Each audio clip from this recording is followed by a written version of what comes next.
इस बालकनी में आग लगी हुई थी। आई देखिए, आइए थोड़ा।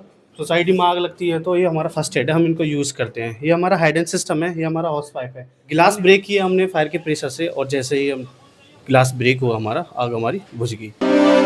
सटीक खबरों का सीधा असर। आप देख रहे हैं एनसीआर समाचार, सच्ची और पक्की खबरें। हमारे पास 10:25 के आसपास सूचना प्राप्त हुई कि एक फ्लैट में आग लग गई है, टावर 8/1603 में। बालकोनी में किसी प्रकार का धुआं और आग का गुबार देखा गया है। हमारी टीम इमीडिएटली उस तरफ गई, और क्योंकि हम लोग कॉन्फिडेंट थे, हम लोग अपना स्प्रिंकलर कुछ दिनों पहले ही चेक किए थे, और हमारे को अपने सिस्टम को लेके पूरी की पूरी जो है कॉन्फिडेंस थी, और मेरी फायर टीम वहाँ पहुँची है, लेकिन वहाँ पे फ्लैट उस समय लॉक मिली। इस समय मैं मौजूद हूँ टावर 8 में, जहां आग लगी थी।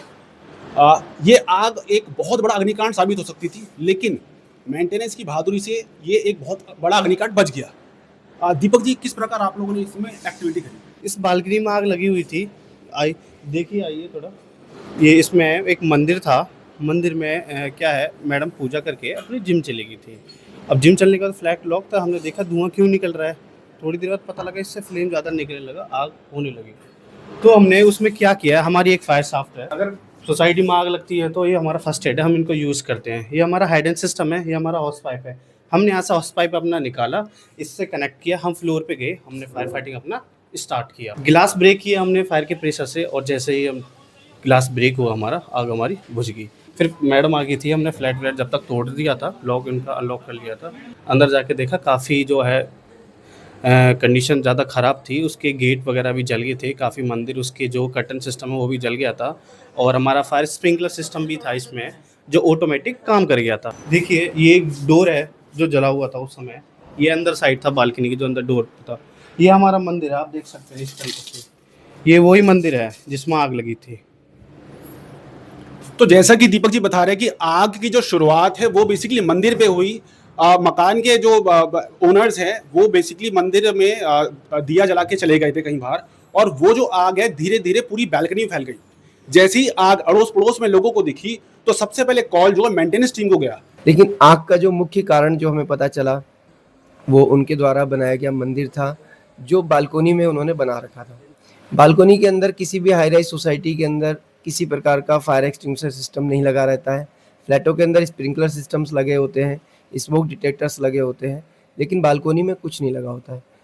बालकोनी में इस प्रकार के ज्वलनशील पदार्थों को रखना एक हाई राइज के अंदर एक अपने आप में एक बहुत बड़ा रिस्क होता है, और ऊपर से वहाँ पे मंदिर बना लेना, ये तो अपने आप में एक बहुत बड़ा रिस्क और ज़्यादा है, क्योंकि आप अगर ओपन फ्लेम वहाँ पे छोड़ रहे हैं, किसी भी वजह से अगर छोटी सी भी आग लगती है तो वो एक बड़े आग में कन्वर्ट हो सकती है।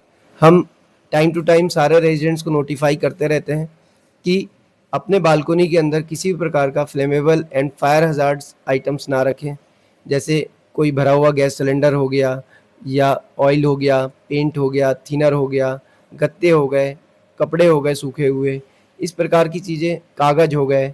तो इस प्रकार की चीज़ें हम सदा मना करते रहते हैं, क्योंकि आपने अगर बालकनी में अपने कुछ भी इकट्ठा करके रखा हुआ है, ऊपर से कोई सिगरेट पी करके भी लोग, रेजिडेंट से अलग अलग माइंडसेट है, नीचे फेंक सकते हैं। ऊपर से तापमान भी इतना ज़्यादा हो रहा है एनसीआर का, जिसके कारण नायलॉन के कपड़ों में, पॉलिस्टर के कपड़ों में, या कागज़ में, गत्ते में बहुत जल्दी आग पकड़ने की संभावना रहती है।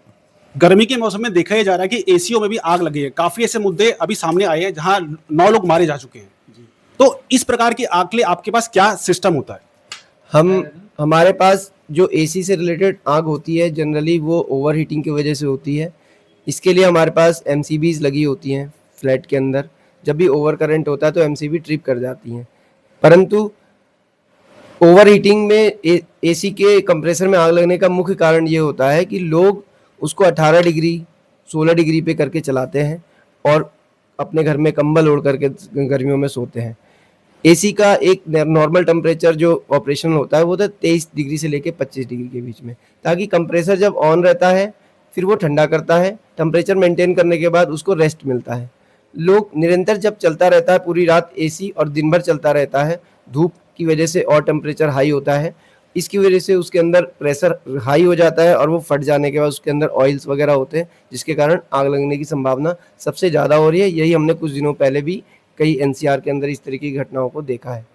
इंदिरापुरम की गौर सोसाइटी में जो आग लगी, उधर सबसे बड़ा जो फॉल्ट देखा गया कि जो फायर ब्रिगेड थी वो मौके पर नहीं पहुंच पाई और उनके पास उपयुक्त संसाधन नहीं थे कि उस फ्लोर तक आग बुझाई जा सके। क्या निराला स्टेट में ऐसे संसाधन मौजूद है और क्या हमारे सोसाइटी में फायर ब्रिगेड आराम से पहुंच सकती है? हाँ, हमारे यहाँ पे जो हमारी सोसाइटी का डिज़ाइन है, इसमें चारों तरफ से, फ्रंट से भी एंड सेंट्रल पार्क की तरफ से भी हमारे यहाँ फायर टेंडर रोड बने हुए हैं, जो as per specification minimum 6 metre चौड़े होने चाहिए। हमारे 6 मीटर से भी ज़्यादा चौड़े रोड हैं, जहाँ पे हर फ्लैट तक हमारे यहाँ पे फायर टेंडर जो है पहुँच सकती है आसानी के साथ। प्लस हमारे हर फ्लोर पे फायर फाइटिंग के इक्विपमेंट्स लगे हुए हैं, जो किसी भी प्रकार के आग को काबू करने के लिए सक्षम है। हम लोग समय समय पर यहाँ पे रेजिडेंट्स की अपनी ट्रेनिंग भी कराते रहते हैं। हमारे फायर एक्सटिंग्विशर्स भी फ्लोर्स पे रखे हुए हैं। एफएससी के अंदर किस प्रकार से क्या ऑपरेट करना है, इसकी भी ट्रेनिंग हम लोग करते रहते हैं। रेजिडेंट्स अगर समय पे नहीं पहुँच पाते, मौके पे हमारे किसी भी वजह से उस ट्रेनिंग सेशन में नहीं पहुँच पाते, हम स्पेशल ट्रेनिंग वीडियोज़ रेजिडेंट्स के साथ शेयर करते हैं, ताकि फायर के अंदर हर एक सेकंड जो है बहुत कीमती होता है।